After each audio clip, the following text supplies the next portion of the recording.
అందరికీ నమస్కారం. నా పేరు పివిఎస్ రాజు, అనకాపల్లి జిల్లా చోడవరం నియోజకవర్గం జనసేన పార్టీ ఇన్ఛార్జ్.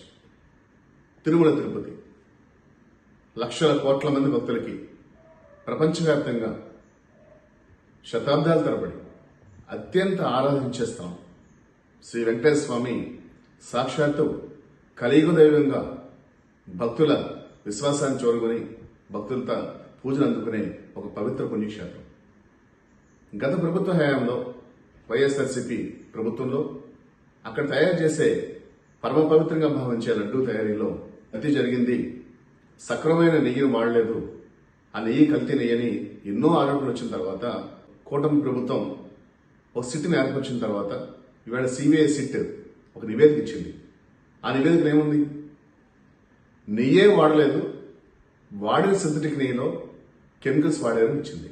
ఇప్పుడు వైసీపీ నాయకులు రాష్ట్ర వ్యాప్తంగా గుడుల్లోకి రోడ్ల మీదకి వచ్చి మేము చెప్పాం కదా అసలు కల్తీ లేదంటే, నెయ్యిలో కల్తీ ఉందా నెయ్యి ఉందా కాదు, అక్కడ రసాయనాలు వాడారు నెయ్యి వాడలేదని ఇవాళ ప్రూవ్ అయిపోయింది.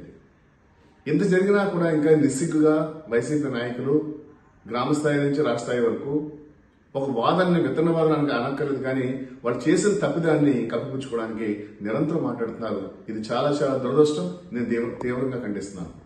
నేను ఒకటే ఈరోజు చాలా గట్టిగా వైసీపీ నాయకులకి చాలా క్లియర్గా చెప్తున్నాను, తిరుమల పవిత్ర క్షేత్రాన్ని ఈ రాజకీయ రూపంలో మీరు రాకూడదండి. ఆవిడ ఎవరైతే తప్పు చేశారో అధికారులు కానీ పాలకవర్గం కానీ వారి మీద ఖచ్చితంగా ప్రభుత్వం చర్య తీసుకుంటుంది. ఆ చర్యలు తీసుకునే క్రమంలో మీకేమంటే న్యాయస్థానం వెళ్ళండి, కానీ గ్రామాల వెంబడి పడి ఏ పని లేకుండా ప్రజా సమస్యలు వదిలేసి మేము చేసింది కరెక్టే, అదిగో నివేదిక వచ్చేసింది మా తప్పలేదంటే నవ్వుతున్నారు అందరూ కూడా. నేను కూడా చదివాను నివేదిక, 2-3 సార్లు చదివాను. ఏదైనా ఎక్కడైనా పాయింట్ ఏం తప్పుందేమో అని. క్లియర్ గా అందులో నెయ్యి వాడలేదు, రసాయనాలతో కూడిన నెయ్యిని వాడారు అని క్లియర్ గా రాసిన తర్వాత కూడా మీరు దేనికి మాట్లాడుతున్నా తెలియడం లేదు. ఇవాళ రాష్ట్ర ప్రజలందరికీ కూడా చేతులు జోడించి ఒకటే మాట చెప్తున్నాను, ఇటువంటి విధానాలు కలిగిన పార్టీలకి అధికారం ఇవ్వకూడదు. వైసీపీ లాంటి పార్టీలకి భవిష్యత్తులో ఎన్ని అకృత్యాలు, ఎన్ని విధ్వంసాలు, ఎన్ని మత విద్వేషాలు చేస్తారో మనకు తెలియదు.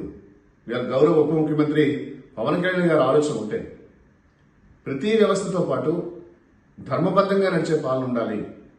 అది ఆలయ పవిత్రత నుంచి సామాన్య మానవుడికి వచ్చే పరిపాలన వరకు.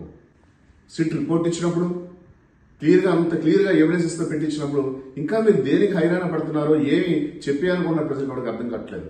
దీన్ని ప్రజలు ఖండించాలి. వైసీపీ పార్టీని బహిష్కరించాలి. అసలు ఖచ్చితంగా దీని ప్రభుత్వం కఠినమైన చర్యలు తీసుకోవాలని నేను కూడా మనస్ఫూర్తిగా కోరుకుంటూ, ఆ క్రమంలో కూటమి ప్రభుత్వం ఒకసారి చాలా తీవ్రంగా శిక్షిస్తే భవిష్యత్తులో ఇటువంటి సంఘటనలు పునరావృతం కాకుండా ఉంటాయని నేను ప్రగాఢంగా విశ్వసిస్తున్నాను. మీ పివిఎస్ రాజు.